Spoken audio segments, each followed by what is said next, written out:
Hi guys, Simon Trezellian here for the Lockdown Chronicles 16. Was it 17? Gosh, doesn't time fly when you're under lockdown? But anyway, it's one of those. I just wanted to finish off that video from yesterday when we were talking about the elemental parts and certainly in regards to the four elements that we discussed. And I alluded to the other element that comes as a consequence of that. So I've been teaching some of this stuff for a long time. I have a lot of different experience, certainly on a spiritual level, and doing spiritual mastery courses. So I wanted to explain it probably in the easiest way possible.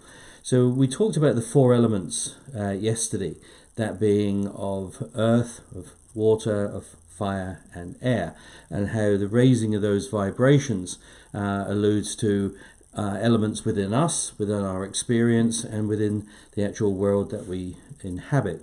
So just to give you an understanding of how this works. So imagine for a minute then you've got, we will take one of the elements, we'll take water for instance. So the earth element of water is its solidified state, that is it's ice. Okay, so ice, the molecules are moving in a particularly slow manner and they become solid. So what happens is that when you apply energy to something that is in its solid form, the molecules start to move. It's what we call a quickening. And at that stage, the molecules become more fluid, and we see the ice then change its form, and it goes to the watery part of water, which of course is water, so it melts. So now we've got taken something, an element that it was once solid, and now it's in a fluid state. So then we apply even more energy to it, so in the form of fire or any type of energy, and it increases its molecular structure as well. It then starts to quicken even further, and it creates steam. So now it's raising its vibration, and now it becomes in its gaseous form. So now we're in the fire element of water. So then you can still see it, it's still around you, you can perceive it, but now it's still the same water, it's still H2O, it's just vibrating at a particularly high vibration.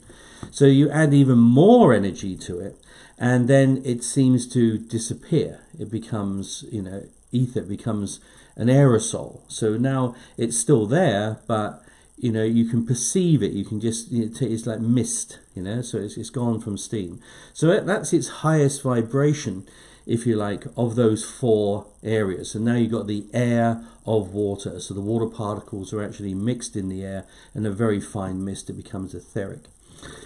But that's where our perception on this earth stops. If you continue to apply energy to that, it then takes a new form. This is what we call the fifth element. And the fifth element is where everything starts to mold into something else. It goes beyond etheric and becomes part of everything. It's almost in the same form as when we die. That dust can mix in with the dust of the earth, and all of a sudden we appear to disappear, where once we were bodies and now we're not. So in the same way, human beings in their consciousness go from this solid or dense form, and we're seeing a lot of dense people at the present time throughout this crisis. So that's in its earthly state. Okay, so human beings in the more earthly state, they're into survival. They just want to cover the building blocks. They just want to try and stay alive. Once it moves on and they have deeper energy within themselves, they become in a more fluid state. They're more emotional at that point. They're easier to deal with, because now they're not in survival mode anymore. Now they want to move. They want to create. Then you get into the next area, which is, of course, the energetic form, which is our deep creation, which is a fire in the belly. That's where we have all of our energy. We feel motivated, we feel committed, we feel really wanting to get out there and make things happen. So it's action, full action. And then we go to the etheric side, where it comes into more mindfulness, where you begin to think more, you begin to perceive more. And then from there on, we go to the fifth element. and that is where you go into the cosmic realm, if you like. So that's where we can sometimes experience this, and all religions have some form of understanding of what this is, whether they call it nirvana or an avateric state or an etheric state or a God force state or in a multi-dimensional state. I like to call it superconscious, because that's exactly what it is. We go from the normal conscious mind, with the deep subconscious underneath. But as soon as you get to the highest expression of superconsciousness, that's where you meet everybody else, because all other people of like mind that have done that work in order to refine their consciousness will meet upon that plane. And at that stage, then everything is open, because a lot of people talk about that being full knowledge. So you can actually dip into knowledge that you don't actually have in your own experience, that you haven't actually experienced in an earthly form, but you just tap into it. This is where ideas come from. This is where music comes from. You speak to any musician and there's no other part of the brain where this is secretly stored and then is released at some other form. It comes through you, not from you. Beethoven was quoted as saying, all I have to do is write it down.